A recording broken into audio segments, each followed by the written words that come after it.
Chez les Maliens de l'extérieur, un forum en appelle un autre. Après les scientifiques, les jeunes, voici venu celui des femmes. Pour ce forum de la diaspora féminine malienne, premier du genre, plus d'une centaine de délégués venus d'Afrique et d'un peu partout à travers le monde se sont donné rendez-vous à Bamako. Avec leurs sœurs de l'intérieur, elles vont échanger sur les voies et moyens permettant la participation efficiente des femmes au développement du pays. Ce sera une opportunité pour nos sœurs, chacune dans son domaine de compétences, de s'impliquer de façon concrète à la politique nationale de migration PONAM et au plan stratégique 2016-2020 du Haut Conseil des Maliens de l'extérieur. De plus, ce forum sera l'occasion de voir se constituer des réseaux de partenaires entre les Maliens de l'extérieur et de l'intérieur autour des domaines prioritaires du développement de notre pays. Pour les rendez-vous de Bamako, les femmes se sont donné 3 jours. 3 jours pour échanger autour du thème central, la promotion du genre et l'autonomisation de la femme migrante, un thème transversal qui leur permettra d'aborder d'autres qui se présentent aujourd'hui comme un défi au pays.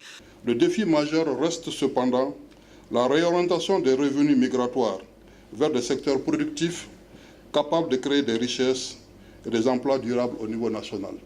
Je voudrais m'appuyer là-dessus. Nous avons, bon an, mal an, depuis ces dernières années, quelques 430 milliards de transferts d'argent. Sur les 430 milliards, 80% de cette manne financière est destinée plutôt au soutien des familles.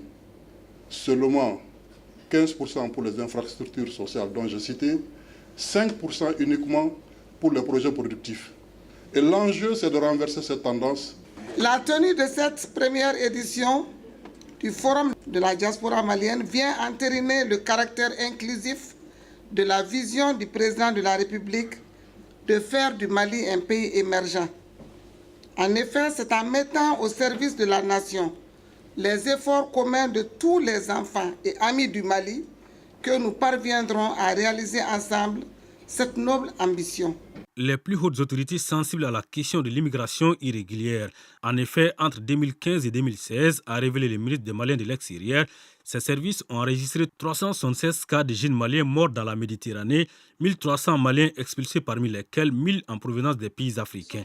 Nos sœurs et filles de la diaspora ont fini de prouver et de fort belle manière leur engagement plus qu'exemplaire pour le développement du Mali. Leur contribution se mesure en termes de transferts financiers et techniques.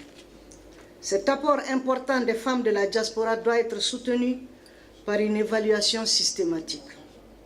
Chères sœurs de la diaspora, articuler ce premier forum des femmes de la diaspora autour du thème « Genre et autonomisation de la femme migrante » atteste l'importance et l'urgence de mobiliser la diaspora féminine autour des grands enjeux et défis liés à la promotion du genre et à l'autonomisation économique des femmes.